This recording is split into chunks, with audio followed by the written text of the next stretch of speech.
Welcome to Film Talk Weekly Radio. This is your guest host, Castle Cersei, with the Santa Fe International Film Festival. And today I'm here with Julie Rubio, director, writer, producer of The True Story of Tamara de Lempicka and the Art of Survival, which is screening Saturday, September 13th, 2 p.m., Sky Cinemas at the Rail Yard.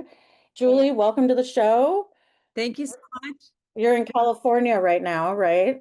Yes, I'm in the San Francisco Bay Area. And Castle, thank you so much for having me and having me in Santa Fe Talk Radio and doing the interview. We really appreciate it. Supporting independent film.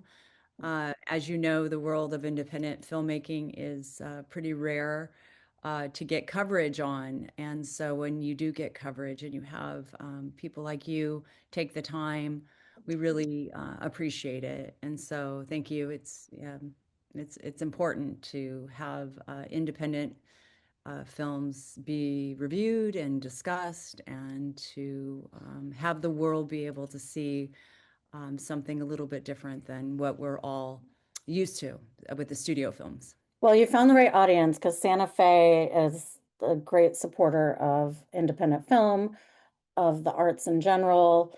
I think this film is going to be a big deal in Santa Fe. And you did the hard part of making the film. I'm only doing this little interview. I watched the film and I'm embarrassed to say that I never really thought about or heard about Tamara de Lempicka. But now I'm realizing after watching the film that I recognize the artwork from Madonna videos. Yes. And I've seen it and I liked it because I love Art Deco.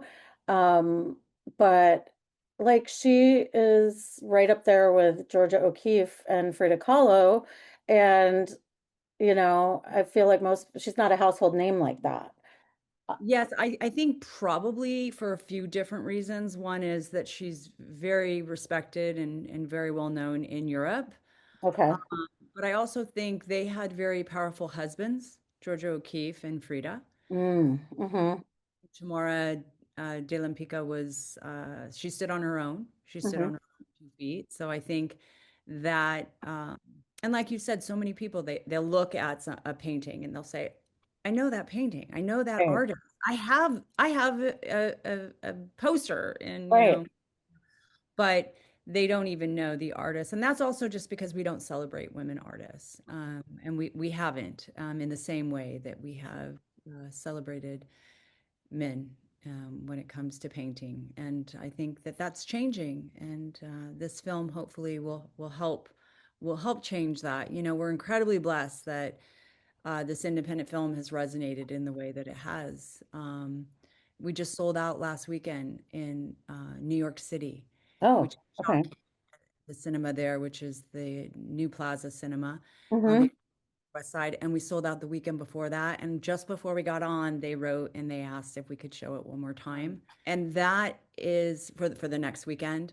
So this is gonna be our third weekend in New York, and we're playing uh, all over the world. So we're playing, in Poland, in Spain. We're going to be playing in Paris. We've been selling out 600-seat theaters in Budapest. So Wow. it's been shocking. We're playing all over the United States as well. And I've been in the industry for over 30 years. So, as an actor when I was younger, and then writer, producer, and director, I've made quite a few narrative films, and I've made short documentaries. My first feature documentary, and for it to resonate and for people to enjoy it and to celebrate and now know her name is it's really amazing, and it's an uphill battle with the industry right now in general, even for some of the studios. So many people are going under right now, and so I love film, and I am the president of Women in Film San Francisco Bay Area, and I really have kind of dedicated my life to championing stories about women and about people who are underrepresented, and stories that normally wouldn't be told. And hers was a story that really needed to be told. And, you know, that to me is amazing. I agree. So just give us a little summary of what the film's about before we go to break. It's a story, you know, she was wildly ahead of her time, especially when it came to branding. If she were alive today, I believe she would have millions of followers on Facebook and Yes. Instagram. She would be, I think, a global queen, you know, as a star. She understood business, and imaging and self-marketing. And I think in a different way than most women did during that era.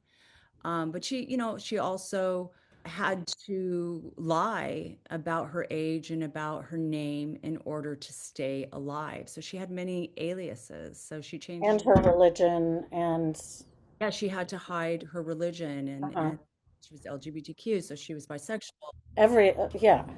Yeah, no, she had anything that made her other, she was in that box. So she really understood that by changing her name to a man, she'd be able to make more money and be taken serious. So she had that vision that, you know, she was a visionary and a brilliance, understanding her power, and that she was talented and she understood that in a way that I think that that confidence really shows in her work. Um, and I think she used her art as self-expression of the pain that she went through as well. So she also is a very, you know, serious artist in that she, you know, painted the refugees and she painted war scenes of women with their children. Looking as though they're starving. And, you know, so that's to me, uh, you know, we focus so much on her sensuality and she's kind of over sensualized and over sexualized, with because she slept with her models, male and female. And I think for a long time that's all anybody focused on. And they would call her a liar and say she was vain, but I knew that there was so much more to the story. So Mhm. being able to dig in and discover that she was Jewish and that she was hiding that she was Jewish in order to protect her family and stay alive, Right.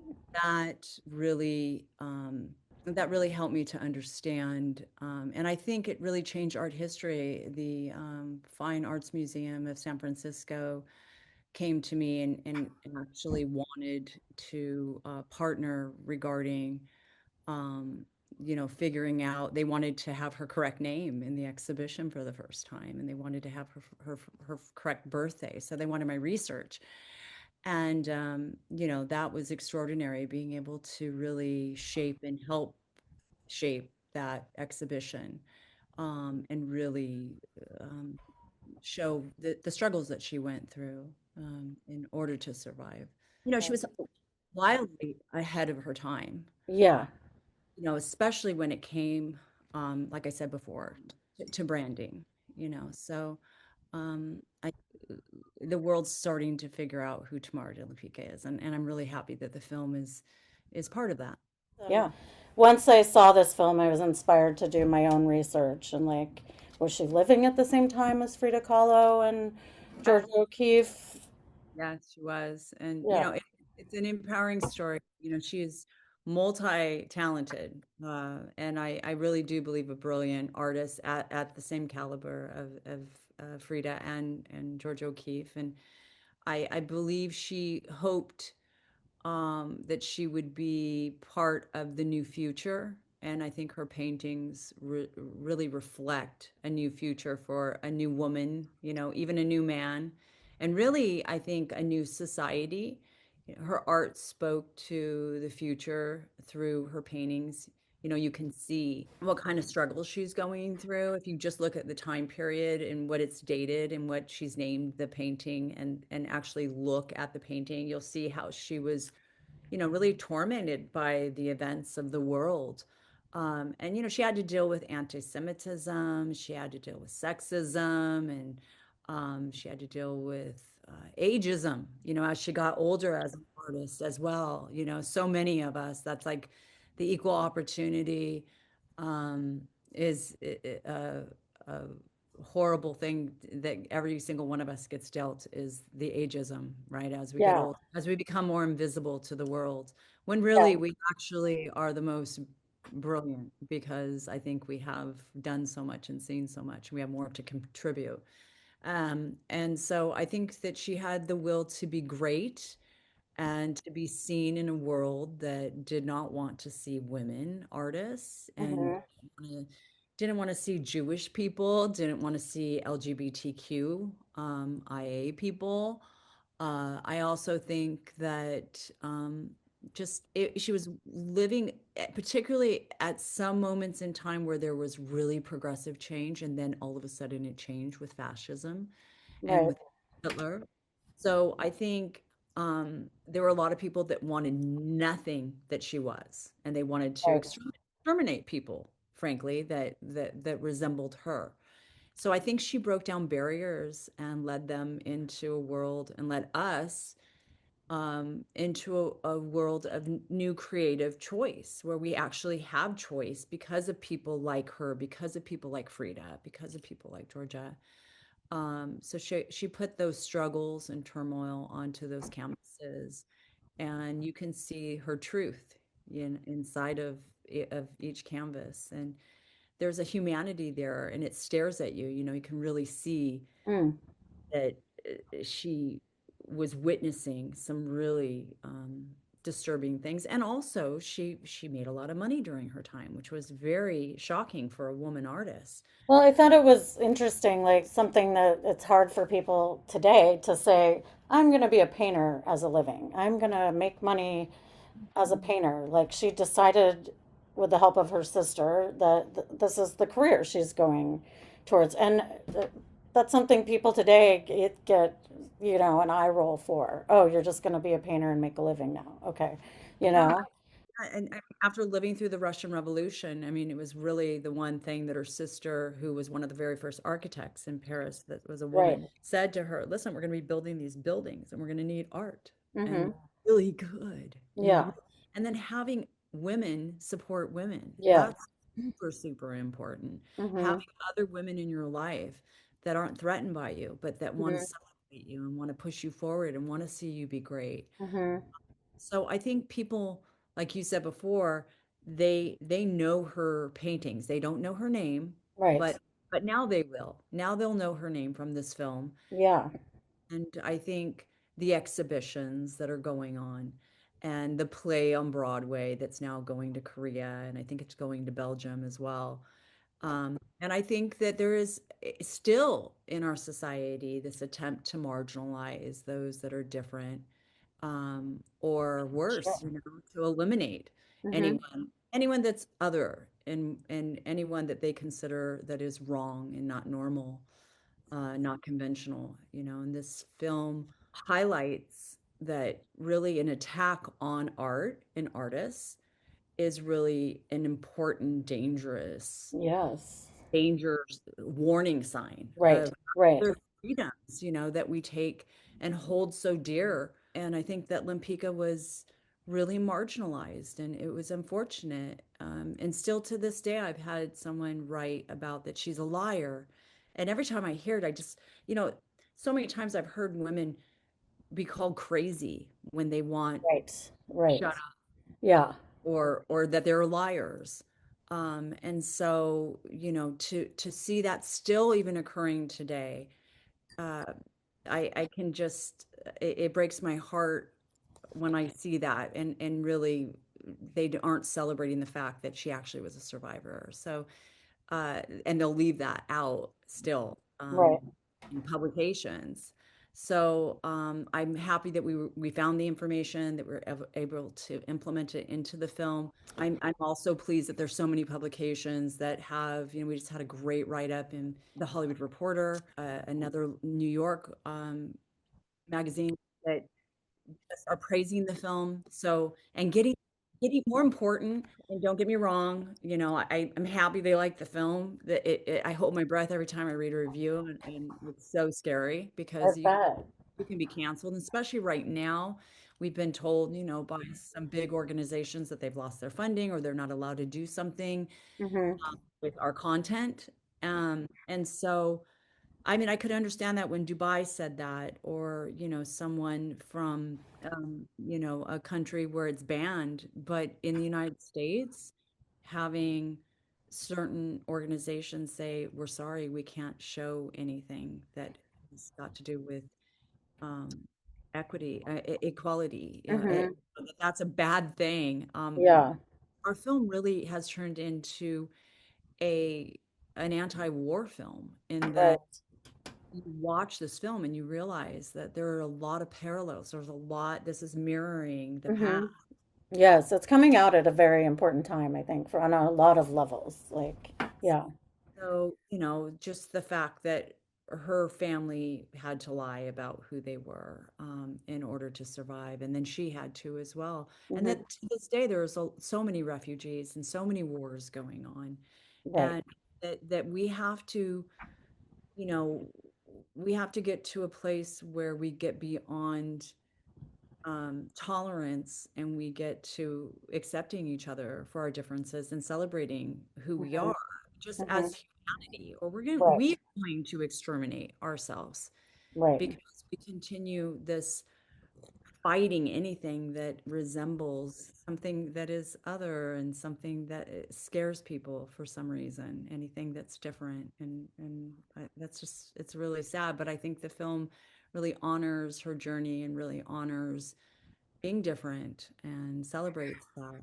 So, and when you have like the fine arts museums celebrating the film throughout the country, in Boston and Houston and at the DeYoung, um, we step out and we step back and just are in gratitude because I said in the beginning, independent films just aren't celebrated and they're not. Um, there's a lot of people that don't want us to get smarter. They Right.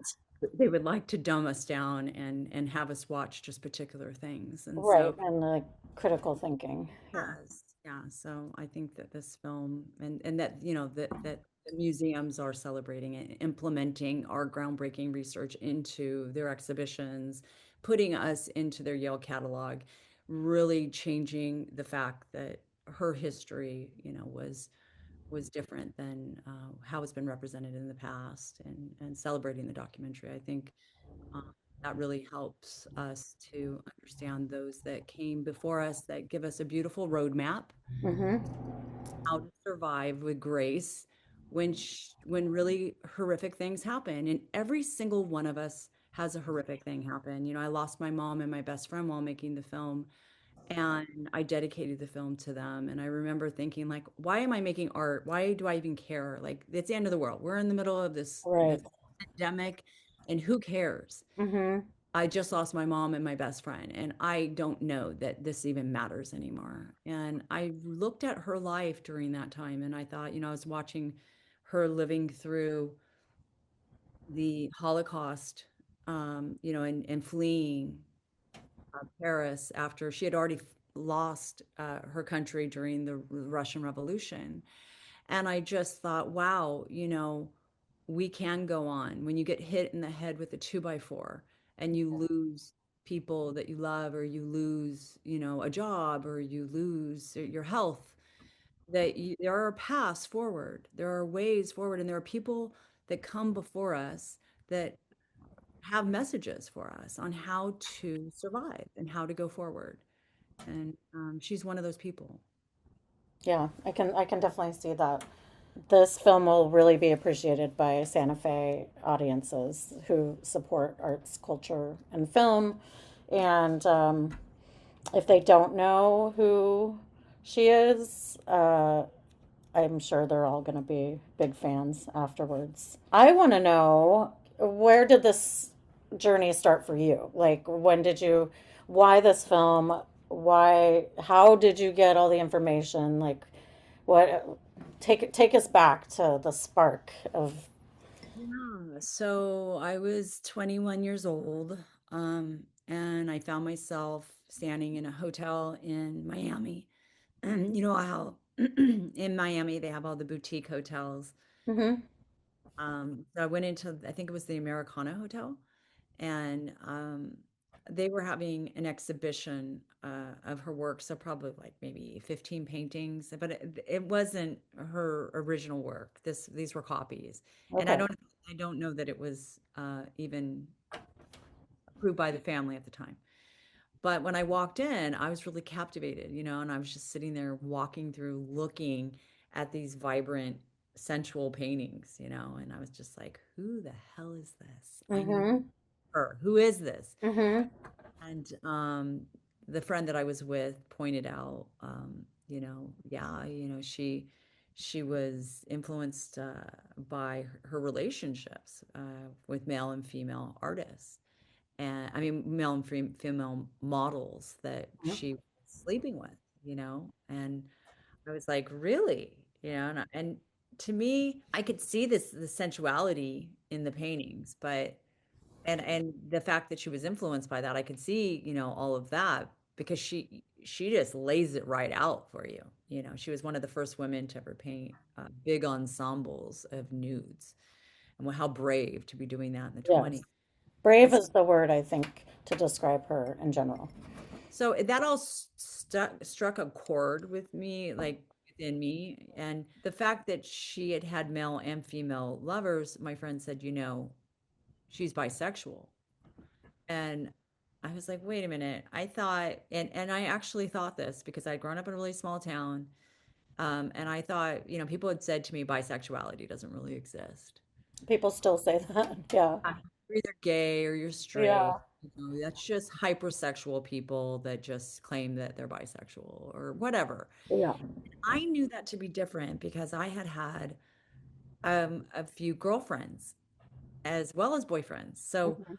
I was really, but I didn't have a word for that. And I think that when you're told you have to be gay or you have to be straight, you have to be these confined things. I started to kind of explore her life further, and I think that really helped me to understand that and normalize and clarify and give myself maybe some self-acceptance of my own sexuality and that I was bisexual. And so that really opened a door for me. And I think it highlights the importance of representation.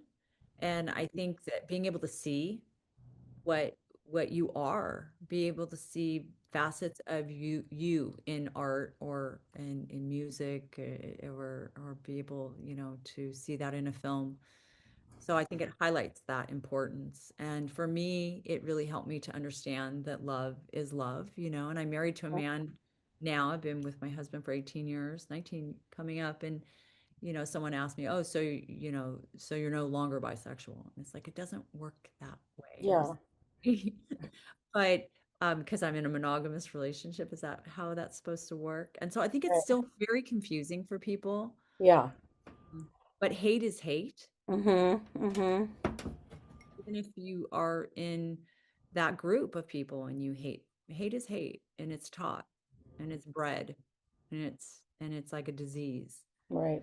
Anyways, years later, I had finished a screenplay that I've been working on for about 6 years about Monet, Manet, Degas, Renoir, Berthe Morisot, and Cassatt, the Impressionist painters, which is still sitting on my desk, and I really would like to make it, but it's a period piece, and I realized no one was going to give me $1 million to produce it, so I went ahead and I made a Do short. you have an art history background or like, Grandmother was an artist, my grandfather okay. was a photographer, and that's about it. So I mean, I was around it. Mm-hmm. And I'd done acting school, so that was in my blood as well, and growing up in Los Angeles. Mm-hmm. Uh, but no, so that screenplay eventually will be made, I'm sure of it. And I had made a short film about Degas' painting of the rape, it's called. It's Mm-hmm. also known as The Interior. And a friend of mine had watched it and said to me, "Hey, listen, we have a particular family that's coming to our Union Square gallery, and the owner, Roland Weinstein, who happens to be in the film, he he's in our film. He would like you to come because he wants to introduce you to them. I don't know if you've ever heard of them, but they're called the Lempickas. It's Tamara de Lempicka's great granddaughter and Wow. granddaughter. And he met them recently because they happened to come into, there was a small exhibition up. at the Fine Arts Museum, and they had come, and then they stumbled into this gallery, and they're actually looking for a female writer or producer, director to, and we showed them your short film, and they're interested in meeting you. Wow. So I was like, holy I'm coming. I'm going. I'm going. Yeah. Yes, of course. And yes, I know who Tamara de Lempicka is. Yeah.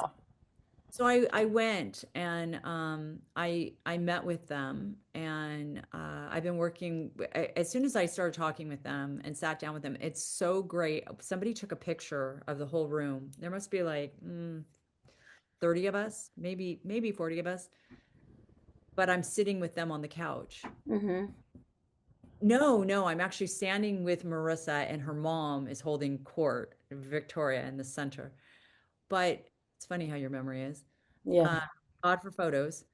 They did sit with me for hours, and we talked and we bonded over the fact that this woman's story needed to be made. And, here we are over 20 years later, and finally the documentary is This done. is So like meant to be. Like, what is like, yeah. exactly, and it's like her work vibrated me and Mm-hmm. story. And so at that point, I was like, okay, I have to make this story. And so I started writing the screenplay for a narrative. And I was working very closely with Victoria, her granddaughter is an amazing writer. And we were going back and forth and really working to try and get it done. And we just couldn't get funding. We tried for, 15 years to get funding. And then during the lockdown, I was like, what the hell am I going to do? Because no one's going to do this film. And I went ahead and asked the family, can we pivot? Can we do a documentary? So it And was going to be a narrative, like with actors and yes, yeah. yes. So at that point, they said yes, and so we pivoted. And one of my co-producers, Amy Harrison, was like, "Do a documentary instead." I was like, "Oh my gosh, you're right." And I knew that, I mean, I remember being asked to do a horror film during that time, and I was just thinking, are you kidding me? This is horror. We're living through Yeah, horror. We're right. gonna die. Are you kidding Yeah. me? And so I wanted something beautiful. And her story, actually, the more I dug, the more volatile and the more horrific there were parts, Right. and it was hard sometimes. It still is, like when you watch the film, because the story still hits home today, especially with all the challenges that so many marginalized groups are going through and continue to face, So, like I said before, we have so many refugees in the world and so many wars going on, and as a bisexual Latina, a independent filmmaker, I've personally felt, Mm-hmm. being judged for who I am, and then uncovering Tamara's true story through all these documents, these groundbreaking documents that were hidden, and there were people that purposely weren't showing some of those documents for whatever their reasons were. I felt like that voice needed to be heard, and that it was time to share it with the world. And so that's been 20 years of working on this. And the great news is, you know, I have that screenplay for the narrative, and the family is actually reading it right now on a plane going to Italy Oh, because really?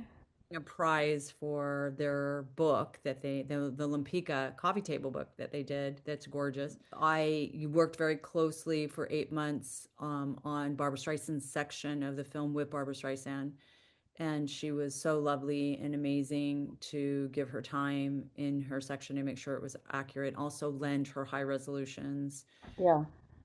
to the film. And there are people and women like Angelica Houston, that lent her voice and really help um, with her section of the film as well. So, there are a lot of women that understand Lempicka, that own production companies out there for making this narrative. And so I think that's next is really getting the funding to try and make the narrative. And I I think think it would be a great film or even like like a series, like yeah. I think, we need Tamara de Lempicka's types of stories right now, Mm-hmm. how to survive through really horrific times. And Right. her art, I think, is that roadmap. And it's and her talent is in making something beautiful. I think she really, Tamar, understood how to master that from your pain. You know, every time you're in pain, go do something fun. Go do something that makes you smile. Go help somebody else out. Go help make the world better. Go do something, you know, and that craftsmanship, that business savviness that she had, we just can't continue to overlook and marginalize artists, male or female, that are helping to change the world for the better because we really need to witness that right now and have that Mhm. representation. We need that Mhm. representation to be part of the change because that's how we will change things and make things better Mhm. and I for- not to feel powerless. right. I forget who the quote is by, but like now is the time when artists need to go to work, you know. I forget who says it, but Every time we do a Q&A, I walk in there and I don't take it for granted. I really am so excited people are showing up. I'm excited that it shows in the film the wars that she went through and how awful mhm. it is. Mhm. I think we need to, we have AI now. If we're not intelligent enough to stop war and stop hate and get rid of this word of tolerance and get into acceptance, like if we're not smart enough, figure it out with AI. Like figure it out, Right. guys. Yeah. Let's use AI for that instead Ah, of exactly. you know, I have a few, maybe like, let's do some rapid fire questions real quick, just to make sure we have all the info. Uh, What are some show times? Where can people see this? Say they're not in Santa Fe watching this on YouTube. Like, where can they, or they're traveling? What are some cities we can see this in? okay. So, in September, we're going to be showing at the Sequoia Cinema, which is in Mill Valley, and that's September 6th at 1 o'clock. And it's moderated by an amazing writer from the San Francisco Chronicle named G. Allen Johnson. Cool. And it'll be with Blake and I. Blake's my co-producer, Blake Wellen, Great. uh, moderated by G. Allen Johnson. So that's going to be really fun. And that's Blake's hometown. So it's really nice for him to have that. Yeah. Mill Valley crowd. Indiana University will be playing in Bloomington, Indiana on September 7th. I have a And friend who teaches film there, and oh my gosh, have her students go, he's please. he's been on the show before. I'll make a note right now. And then the Rinaldo Cinema, that's in Berkeley. So at the Elmwood, we'll be playing at 1 p.m. and 7 p.m. And that's also going to be moderated. And there'll be a Q&A after. And then the Kino Cafe in Gdańska, Poland. And that's playing on September 11th and September 25th. And then the Cool. Sky Cinema in Santa Fe. Yeah. Yes, September 13th. And then the Urania National Cinema, that's in Budapest. And also in Poland, we'll also be playing at the Kino Stadigi. And then also in Hungary, we're playing on September 26th at the Brbowski Cinema. And this, you can just go to our website and just put Tamara Doc. So Tamara DOC and our website, go to screening and you'll see that there's so many screenings from California. We're going to be playing in Los Angeles. We'll be playing 15 different screenings on 5 different Wow. screenings, and that's for the Lamel Theaters in Los Angeles, as well as the new Park Theater in Oakland. And San Luis Obispo, we're playing at the Palm Theater. And we'll be playing in Paris we're playing at Awesome. Stanford University in Palo Alto for the United Nations Association Film Festival. So that's really special. How And did you figure out this type of distribution? So that, like, you've only gone to theaters, right? You're not streaming yet. we've done film festivals as well all over the Okay. world. We're doing the Tel Aviv LGBTQ in Israel. That's also in October. In Paris, we're doing the Fashion and Film Festival. So we decided to go, Hollywood is quite a mess right now and they're struggling. And with independent film, a lot of times, first of all, HBO, Netflix, a lot of those companies, they're not really buying anything right now. Maybe, a few films here and there, but for the most part, they're making films. And a lot of films eventually are going to be made with AI, as we know. So this is one of the few of the last Mohicans when it comes to films. Hmm. Real films, real documentaries where there's not a script and things evolve as they evolve and really authentic. So we're very fortunate that we're getting to play these theaters, but that takes a lot of time and a lot of effort. And Blake Wellen is handling our distribution right now. We've had offers to go to streaming, but the thing is you have no control over whether or not you get played. And if you're being played against a film that's a studio film, you're not necessarily going to get plugged first and be in first place. So you may not get that perfect algorithm and you might be shelved. So we want to make sure the world gets to see the film. And that's like we're playing in Australia in 10 cities. It's important for the world to see the film. So Blake is contacting one by one uh, Wow. daily, closing those deals and making sure to follow up with contracts and making sure to follow up. And I handle social media on a daily basis. And then we have community partners like the Polish consulate throughout the world has really helped with promoting the film. We've had the Art Deco Society community partner with us. The Washington Polish consulate really helped us as well. We're going to be playing at the museums. So like we've been playing I at think that's a great strategy, the museums circuit. A lot of them do have theaters, beautiful uh, theater. and it's a really awesome. I know you've been able to pair like the exhibit with the film. Yes, and like Some, we were talking about earlier when we had a break, it's just that how amazing it is to go watch a film I would love that. and then go walk around and look at the art. You're Hmm. not just rushing through going, okay, when can we have lunch? Hmm. You literally are stopping and going, oh my God, that's the painting that I love so much in the movie. And this is a story Yeah. behind the painting. And then, I mean, it blows away listening and walking through. This is all of your senses come to life and you really understand the art and the artist in a bigger and better way, I think, than you could if you just walk through really quick and you're like, okay, I'm done. That was nice. Oh, Hmm. that's Picasso. Oh, that's Yeah. a Yeah. okay. Sweet pasta.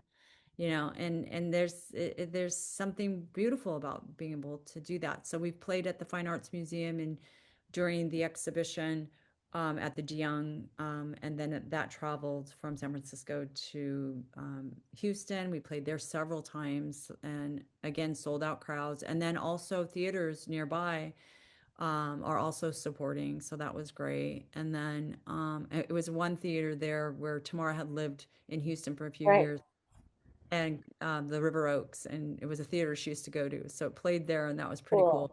cool. So yeah, Cool. Yeah. doing it's grassroots marketing, letting people know. And then she has a very huge, gigantic, I mean, just huge following.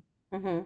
Love her. We have 54,000 people on our Facebook and then at the gallery, Tamara de Lempicka gallery. And then we also have on our Instagram, it's Tamara de Lempicka Doc, DOC. And that was too long of a name. I'm sorry I did that. Tamara de Lempicka Doc, DOC. Hmm. Ridiculous, this long name. The narrative film will be called The Art of Survival, the Tamara de Lempicka story.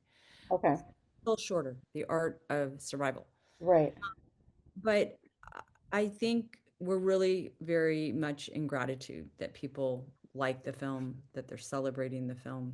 And, only, like I said before, it's to get funding for a film like this is 98, it fluctuates from 92 to 94 to 96% of all funding goes to men And, as much as that sounds like, Wild. I mean, it's so like it's so just like indicative of like what her story's about, like, and like it, and well, and the thing is that, you can sit there and you can think to yourself that, okay, so if it's an independent film, it's even less. So it's like right.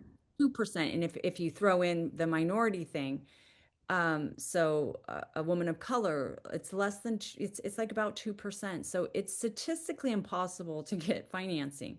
I Uh, admire your persistence. We all, like, like, Well, and the thing is it really, like you said, okay, this is very much resembling also for her story. sure. Yeah. So her story reveals with clarity, right?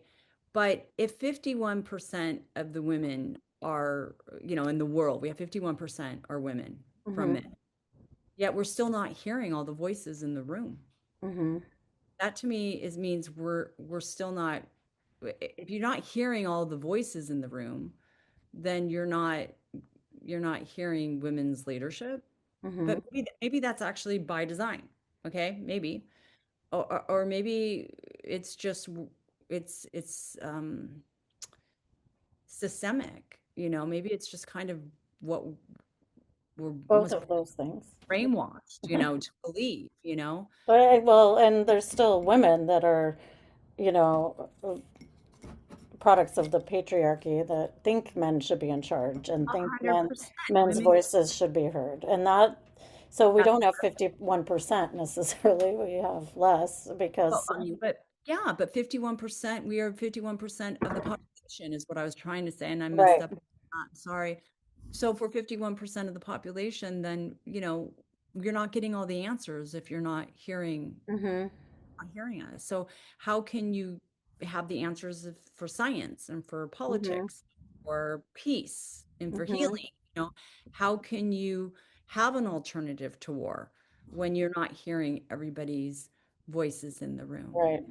experiencing those, including women holding other women back? So, Mm-hmm. which I think can be a big part of the problem. And then also having, like, I had a top official recently tell me that with tears in their eyes that their superiors had told them that they had to stop supporting anything that is Jewish Mm-hmm. or anything that covers Jewish culture or anything that covers their kind of history. And he spoke of this new directive, and he had Mm-hmm. tears in his eyes, and Yeah. he was like, this is the censorship, Mm-hmm. trying to whitewash everything and have everybody be the same, and erase people again. Mm-hmm. Um, And some like, I wanted to cover some roadblocks. Like I think you had mentioned, or I saw it in an article that some people advise you to take the reveal of the Jewish culture heritage out of the film. Obviously, you didn't. well, yeah, I mean, I was just told, hey, nobody cares. Mhm. This is, and to me, that's a stark Somebody reminder. cares if they want you to take it out, actually. Exactly. I was like, excuse me, I care. Yeah. I, you know. And so the forces that suppress us, whether it's anti-Semitism, whether it's people against uh, anyone, it's intolerance. Hmm. Um, and I think, and Tamara endured that alarmingly, like in her time. So So I just think we have to preserve history and not be silenced and to resist and the, tell the whole story now that yeah, we and we can't now just, that we can. and it, She wasn't able to live her truth necessarily. exactly, Yeah. exactly. If she wasn't able to live her truth, and if we don't preserve that history of just the reality of what is our history, if we Hmm. don't just allow people to just rewrite history because Right. it's what they want it to look like, um, because I think that silence threatens to erase all of us and all of our Yeah. different stories. So I think her story is really important in that way, and the fact that we got so many people worked on this film for free. Mm. and which Mhm. meant including like Barbara Streisand for 8 months, back and forth. Amazing. That to me, people would say, why don't you ask her for funding? Why don't you just ask her to pay for it? She could just pay for it. She was doing much more than just paying for something. She was Mhm. guiding me and teaching Mhm. me, and as a great producer, director, Right. writer, like, and she's amazing. To give back in such a way really helped me to feel confident that it mattered and Mhm. that I mattered enough, that the film matters, that Tamara's story matters. And I think that that's really. How did you fund the film then? If So with just in kind, we had one fundraiser. We made a little bit, during that time, not much, but people came out. We auctioned a few things. We, had Eden Espinosa on, and we had, people give their. We sold some posters. We're still selling posters, but for the most part, it was in kind, and then it was out of our own pockets. So we're Mhm. slowly but surely trying to continue, an independent film and being able to show it at these theaters. It's expensive. If you go and you do a Q&A, you're flying in, you're putting yourself, but Sure. usually up. And even if someone's paying for you to fly in and paying for you to go to a hotel, you're still having to, be in, pay for cabs or pay You're for not at home. Yeah. everything costs, Yeah, right? yeah, sure. So yeah, independent film is but with that, you have a power and you have a voice. Mm-hmm. Usually get to when you have studios that have or some kind of even corporate funding, you may have only be able to say certain things. Right. Yeah. And you Hmm. therefore, I, as someone who's been advocating for human rights and women's rights, I can say that it it never I could say that it's not fun when somebody wants you just to shut up and not say the truth because it's Yeah. inconvenient at that particular moment. And then months later, if the tides change and it becomes accepting, then all of a sudden they want you to talk about it and they want you to be their poster child for it. Hmm. So, and I've watched that with this film. I've watched people not want it for particular reasons, and then it become more acceptable, and then all of a sudden they want the film because Hmm. it really is helping in one way or another for whatever their cause is. And that's okay because I think the film itself is helping that disease Yeah. and control that disease of intolerance. Um, and not by plan. We didn't plan to make an anti-war film. That just happened to Right. be a story, Hmm. As you watch it, you realize how horrible it is when you have um, anti-Semitism or, Hmm. any kind of marginalization on LGBTQ Right. community, etc., people of color. And, we're just seeing it all over the world right now. And, I come from immigrants that, I mean, my grandparents' parents were from Mexico and they ran a farm in San Fernando Valley and had a little stand where they sold fruit. And so I come from that, and they had four boys, and their boys got married, and then they had children, and I'm a product of those children, and we give back. And so it's really hard for me to see people being picked up off the streets. Right. Mm, and I can understand if you're a criminal being picked up off the streets, but that's not always the case. And I just think that there's a mirror going on of the past that we really Yes. are teetering on this moral. I think our moral compass is completely um, messed up right now, and it scares me. And I think film is the best way to Yes. remind and tell these stories and get through to people. And Yeah. it speaks to the moment, and it's unfortunate that it has to mirror these horrific times, but at the same time, it's not just Debbie the Downer, it celebrates it all and shows you how she went and made something beautiful from all of Mhm. that. How we can do Yeah, and that. I think it's a really inspiring film for young LGBTQIA plus artists. immigrant artists, these are a lot of people I work with and the mentorship I do, and like seeing these examples is, great. Yeah. I Like, mean, we show in the film that she or Tamara's best friend and lover for over 30 years, Ira Perot. I mean, people had no idea. She painted her at least 12 times. Her hmm most famous paintings are, and her most beautiful paintings are of Ira. hmm She was Tamara's favorite subject, and you can hmm tell by the hmm paintings because the eyes are different in all of the Ira yeah, Perot paintings. And that relationship lasted for over 30 years. No one even knew about it. yeah, They're best friends, neighbors, lovers for 30 hmm years. hmm And so that was really amazing to be able to showcase that and explain and show you those So paintings. And there then, was like that, was that the reveal in this yes, film? And yes. also the reveal of her Jewish heritage.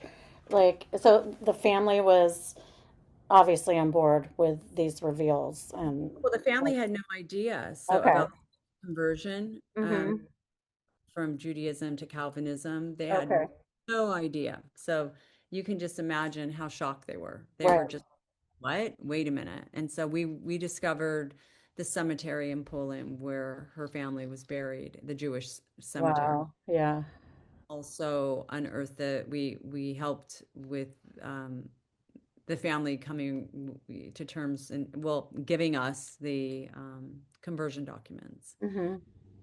that had never been seen before. So that was also shocking. And then Monica, who's in the film, she was from Discovery. I think she's with Warner Brothers now. She is a journalist, and she had dug up these really amazing publications that were found in a church in Poland regarding Tamara's mother and father's conversion as well, which were forced conversions. Mm-hmm. That was all shocking, right in the middle of making this film, years into Yeah, it. yeah. You find out, wait a minute, art history has this woman's name wrong. It's not Tamara Gorik Gorska, it's Tamara Rose Horowitz. She wasn't born in 1898 in May 16th. She was born in 1894, June, Mm-hmm. and you're just like, wait a minute, we're rewriting history. And not Mm-hmm. everybody likes that. Imagine if your Sure. whole career has been writing about a particular artist and you've for sure said Right. this person and you missed that. You didn't find that. You didn't see that. And that also makes me look at why some people perhaps don't when they do figure out something don't necessarily come forward because maybe their whole work has already been one thing Mm-hmm. presented one way. Mm-hmm. Maybe even financially they're making money a certain way and then all of a sudden it's all wrong. Mm-hmm. They don't want to admit that they're wrong, Yeah. or anti they're anti what this Mm-hmm. person is. So Mm-hmm. I don't know. I think I mean I've even had people say, please take out that she's old, please in this What? trailer, don't let her be old in the trailer, please, What? please. And it's like, do not look in the mirror, you're old too. Okay, we're all old. Wow. It's I like, think you can make a whole film about all these people that told you what to do with it. well, getting old, the ageism that Yeah. says in the film, you better have nice things when you get old. I really heard that, and then I thought about it like as I get older, like I do notice people comment on my things more than And they used to say how beautiful you their were. And hair. Yeah, yeah. now they're saying how beautiful your Sunglasses are my yeah, hat. or Yeah, yeah, yeah. your jewelry or whatever. Oh, well, luckily I do have lots of cool things, so Yes, it's um funny. well, thanks for joining us. Thanks for making this film. It's really important. It's really timely. It's really going to be relevant to a lot of people in Santa Fe specifically. Yeah. Um, We're excited about Santa Fe. yeah, I know Santa Fe is really going to appreciate it. I just know that. You'll probably be back even. And hopefully you can come along with it That's the the goal. next time. Yes. That's Um, so again, it's Saturday, September 13th, 2 p.m. at the Sky Cinemas Rail Yard. Great theater. They also have great food and they've like good food and beverage, not just popcorn. Uh, and get your tickets now. It's going to sell out. I know it.